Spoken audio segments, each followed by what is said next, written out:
بسم اللہ الرحمن الرحیم۔ سیدنا ابو سعید خدری رضی اللہ تعالیٰ عنہ بیان کرتے ہیں، رسول اللہ صلی اللہ علیہ وآلہ وسلم نے فرمایا، کیا میں ایسے اعمال پر تمہاری رہنمائی نہ کر دوں کہ جن کی وجہ سے اللہ تعالیٰ گناہوں کو مٹاتا ہے اور نیکیوں میں اضافہ کرتا ہے؟ لوگوں نے کہا، جی کیوں نہیں اے اللہ کے رسول۔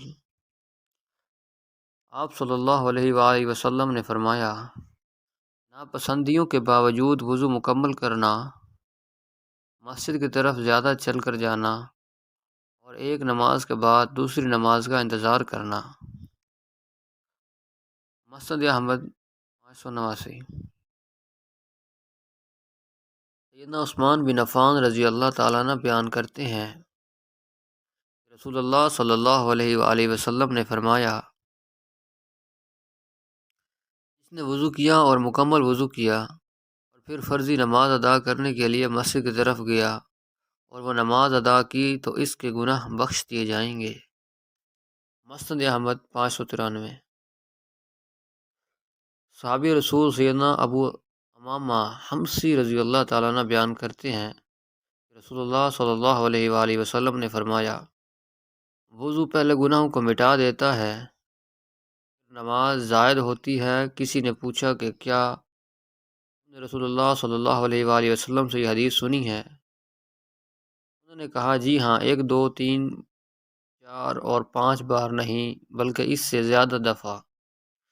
مسند احمد 601۔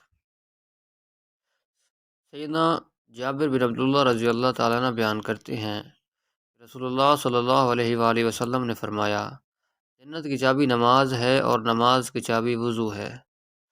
مسند احمد 575۔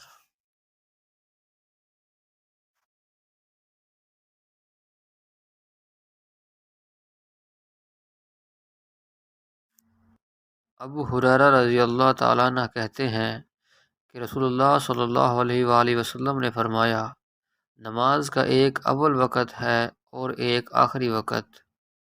ظہر کا اول وقت وہ ہے جب سورج ڈھل جائے، اور اس کا آخری وقت وہ ہے جب عصر کا وقت شروع ہو جائے، اور عصر کا اول وقت وہ ہے جب عصر کا وقت ایک مثل سے شروع ہو جائے، اور آخری وقت وہ ہے جب سورج پیلا ہو جائے، اور مغرب کا اول وقت وہ ہے جب سورج ڈوب جائے، اور آخری وقت وہ ہے جب شفق غائب ہو جائے، اور عشاء کا اول وقت وہ ہے جب شفق غائب ہو جائے، اور اس کا آخری وقت وہ ہے جب آدھی رات ہو جائے، اور فجر کا اول وقت وہ ہے جب فجر صادق طلوع ہو جائے، اور آخری وقت وہ ہے جب سورج نکل جائے۔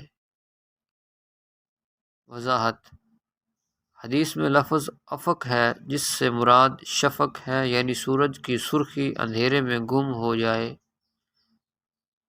الترمذی حدیث نمبر 151۔